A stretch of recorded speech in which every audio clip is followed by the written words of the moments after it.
Good afternoon, Captain Rick Gambella at MarineMax New York 1 Lindenhurst location. We're going to go through the 42 Fly Azimut today. Real quick rundown on the amenities available on the boat. Where I'm standing is on a submersible swim platform. This can be dropped in and out of the water as a beach or as a tender location. On the transom, you have barbecue.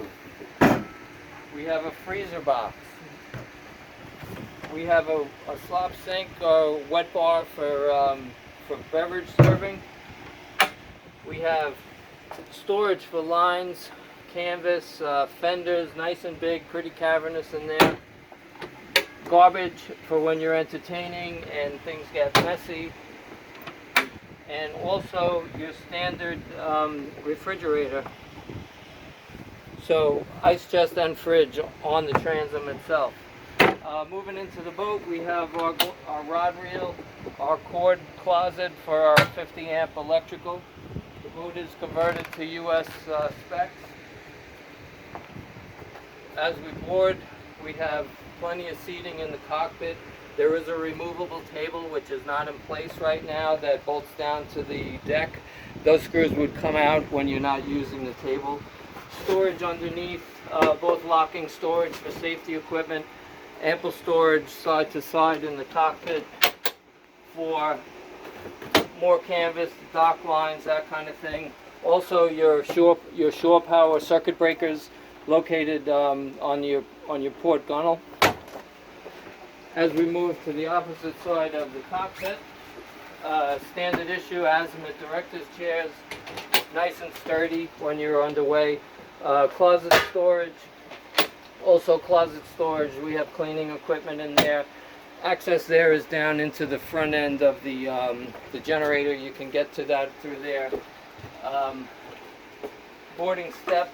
This door opens if you're tied starboard 2. You also have one on the port side. If you're tied port 2, you do have a step over, so you can shorten up the rail a little bit. Your business closet here. Service batteries, engine batteries, generator batteries get turned on. You have a lockbox standard for your keys. This is your emergency bilge pump. It's a hand actuated bilge pump. Most Azimuts give you the handles that you need for it. Again, in case of an extreme emergency, you have what it takes to keep the boat safe. Remote control for the stereo. We're going to go inside the cabin now. As we step in, we have a full-size saloon in here, convertible couch that comes out into a pretty big double bed, china closet here for standard issue Azimut flatware, as well as cutlery and glasses. Very nice woodwork. Your table is adjustable, so you can make it bigger and smaller depending on the size of your party. Full-size flat screen TV. This is static, it stays put where it is. As we move down a couple of steps into the galley, you have full-size services in the galley. Refrigerator, freezer. Your microwave is hidden away, very easily accessible for the cook. Nice big porthole in case you need some ventilation in here. Big storage areas. Azimut issue pots and pans as well. Azimut issue cutlery and garbage with some storage underneath. Plenty of room for kitchen utensils, that kind of thing. Up top we have our electrical system switching. AC is switched here, DC is switched here. Everything's labeled well in English, so no issues as far as running your electric. We'll get to the helm on our way back up. We're going to continue downbound. The guest stateroom is 2 twin beds. There is a slider that will make that into one really big single bed. Also closet space. Very ample for a boat this size. You have a swinging mirror that is very useful. Storage, hanging closet, cedar lined. Flat screen TV in the guest stateroom. Guest head consists of a vacuum flush head, fully enclosed shower. When you close it, hot and cold water, good pressure in all the bathrooms. Moving forward, we have our master. The master has closet space on both sides, port and starboard. Again, swing out mirrors that you have plenty of vanity space in here. Storage underneath any place conceivable, storage underneath the bed. There's also an air conditioning unit underneath here. Porthole forward can be blacked out if need be. The master bath is bigger than the guest bath. The shower is bigger, full stand-up headroom of about 7 feet. Vacuum flush head, hot and cold running water. As we move back up onto the deck,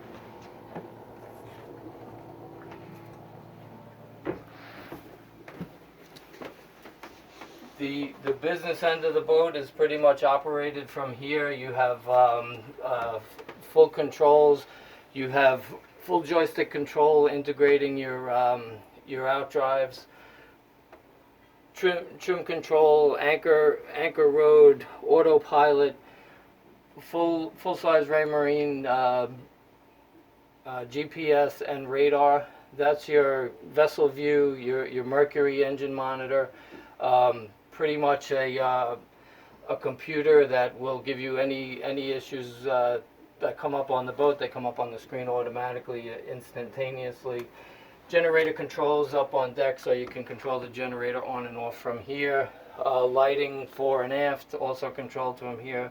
VHF controls, and you toggle between active on your throttles and active on your joystick with one touch of the buttons that are on the back side of those controls. All right, we're going to go up onto the bridge.